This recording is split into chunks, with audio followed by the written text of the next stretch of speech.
ಶನಿ ಮತ್ತು ಶುಕ್ರನ ವಿಶೇಷ ಸಂಯೋಜನೆಯಿಂದ ಇದೇ ಜೂನ್ 25ರಂದು ನಿರ್ಜಲ ಏಕಾದಶಿಯ ದಿನದಂದೇ ನವಪಂಚಮ ರಾಜಯೋಗ ನಿರ್ಮಾಣವಾಗ್ತಾ ಇದೆ.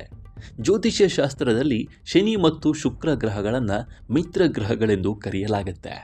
ಇವೆರಡೂ ಗ್ರಹಗಳು ಪರಸ್ಪರ 120 ಡಿಗ್ರಿ ಅಂತರದಲ್ಲಿ ಚಲಿಸಿದಾಗ ತ್ರಿಕೋನೀಯ ರಾಜಯೋಗ ಅಥವಾ ನವಪಂಚಮ ರಾಜಯೋಗ ರೂಪುಗೊಳ್ಳುತ್ತೆ.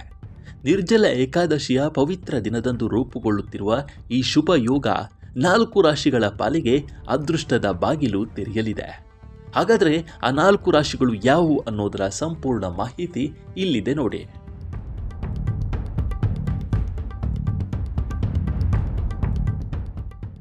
ಮೊದಲನೇದಾಗಿ ವೃಷಭ ರಾಶಿ. ವೃಷಭ ರಾಶಿಯ ಅಧಿಪತಿ ಶುಕ್ರ ಗ್ರಹವಾಗಿರೋದ್ರಿಂದ ಈ ನವಪಂಚಮ ರಾಜಯೋಗ ನಿಮಗೆ ಅತ್ಯಂತ ಶುಭ ಫಲಗಳನ್ನು ನೀಡಲಿದೆ. ಉದ್ಯೋಗದ ಸ್ಥಳದಲ್ಲಿ ನಿಮ್ಮ ಕಾರ್ಯಕ್ಷಮತೆಗೆ ಹಿರಿಯ ಅಧಿಕಾರಿಗಳಿಂದ ಮೆಚ್ಚುಗೆ ಹಾಗೂ ಬೆಂಬಲ ಸಿಗಲಿದೆ. ಹೊಸ ವ್ಯಾಪಾರ ಆರಂಭಿಸಲು ಇದು ಹೇಳಿ ಮಾಡಿಸಿದ ಸಮಯ. ಈ ಹಿಂದೆ ಕಳೆದುಕೊಂಡಿದ್ದ ಅಥವಾ ಯಾರಿಗಾದರೂ ಸಾಲವಾಗಿ ನೀಡಿದ್ದ ಹಣ ಅನಿರೀಕ್ಷಿತವಾಗಿ ವಾಪಸ್ ಸಿಗಲಿದ್ದು ಆರ್ಥಿಕ ಸ್ಥಿತಿ ಗಣನೀಯವಾಗಿ ಸುಧಾರಿಸಲಿದೆ.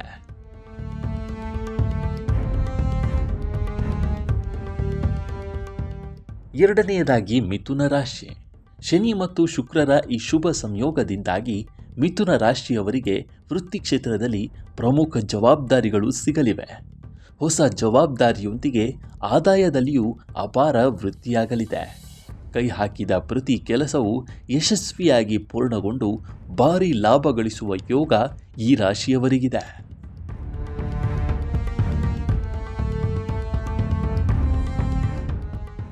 ಮೂರನೆಯದಾಗಿ ಕನ್ಯಾ ರಾಶಿ.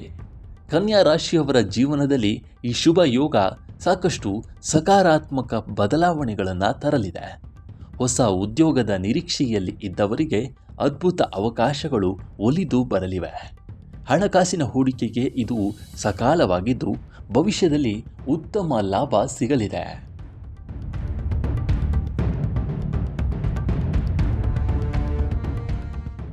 ನಾಲ್ಕನೆಯದಾಗಿ ಮತ್ತು ಕೊನೆಯದಾಗಿ ಕುಂಭರಾಶಿ.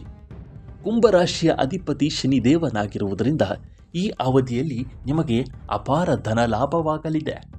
ಹೊಸ ಮನೆ, ನಿವೇಶನ ಅಥವಾ ಬೆಲೆ ಬಾಳುವ ವಸ್ತುಗಳನ್ನು ಖರೀದಿಸುವ ನಿಮ್ಮ ಕನಸು ಈ ಅವಧಿಯಲ್ಲಿ ಈಡೇರಲಿದೆ.